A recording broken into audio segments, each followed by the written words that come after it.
Hello अस्सलाम वालेकुम guys. जैसा कि मैंने आपको बताया था मेरी तबीयत ठीक नहीं है, तो कुछ देर पहले मैं 2 इंजेक्शन लगवा के आई हूँ और अब मैं ये खाने लगी हूँ। ब्रेड को मैंने हल्का हल्का सा देसी घी लगाया और ये अंडा अंडा जो से है ना डालडा घी में फ्राई किया, ब्रेड जो से है देसी घी में। अंडा को देसी घी इसलिए नहीं लगाया, मैं कहा कहीं खाया ही ना जाए, क्योंकि ये देखें गाइस, मम्मी डैडी से ही हूँ मैं, तो मुझसे मैंने ऐसे कभी देसी घी खाया नहीं, बल्कि मेरी बड़ी सिस्टर कह रही थी देसी घी खाया करो। बिस्मिल्लाह रहमान रहीम। आ जाए गाइस जिसने खाने हैं, बिस्मिल्लाह की बरकत।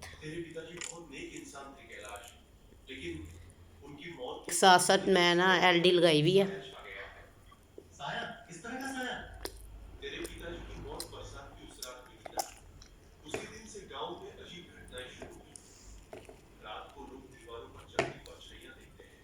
बिस्मिल्लाह। खेतों में काम करने वाले कहते हैं कोई अनजान आवाज उन्हें पुकारती है, और कई तो ऐसे भी हैं जिन्हें आधी रात किसी ने थपथपा कर उठाया, लेकिन वहां कोई नहीं था।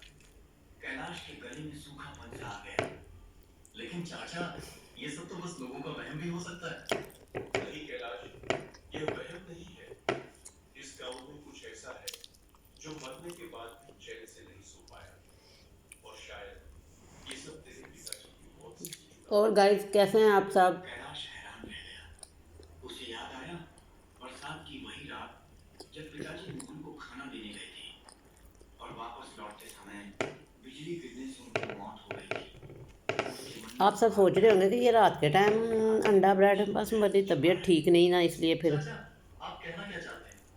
मैं सब कह नहीं सकता बेटा, लेकिन इतना जरूर जानता हूँ तेरे पिताजी की मौत साधारण नहीं थी। कुछ था जो उन्हें उस रात तालाब तक ले गया, और वही आज भी इस गांव में भटक रहा है।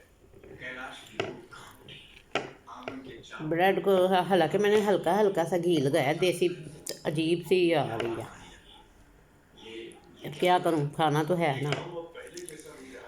बिस्मिल्लाह। आज रात अगर तू जागा रहा तो तुझे भी सब दिखेगा, वो साए, वो आवाजें और वो मेहमान जो आधी रात को ही आते हैं।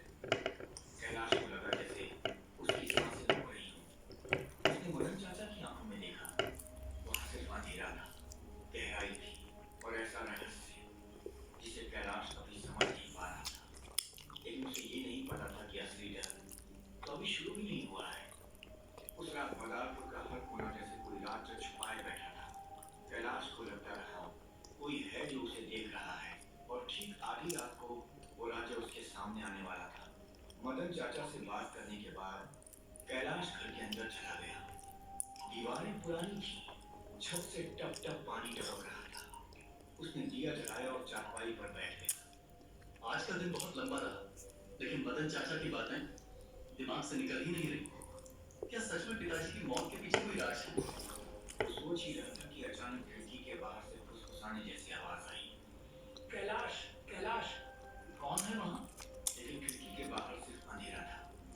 पेड़ों की टहनियां हवा में हिल रही थी, और ऐसा लग रहा था जैसे कोई अंडा मैंने ऐसे ही खा लिया, क्योंकि ब्रेड पे देसी घी लगा हुआ, तो ये मैंने छोड़ दिया।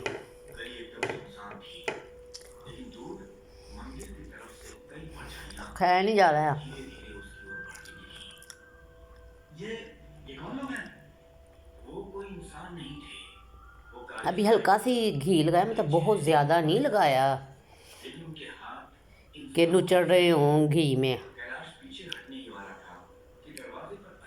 बस अल्लाह मियाँ उल्टी ना हो, क्योंकि देसी घी के ये स्लाइस मैंने अंडे के साथ खा लिया। अल्लाह ही मेरी हिफाजत करे, आमीन।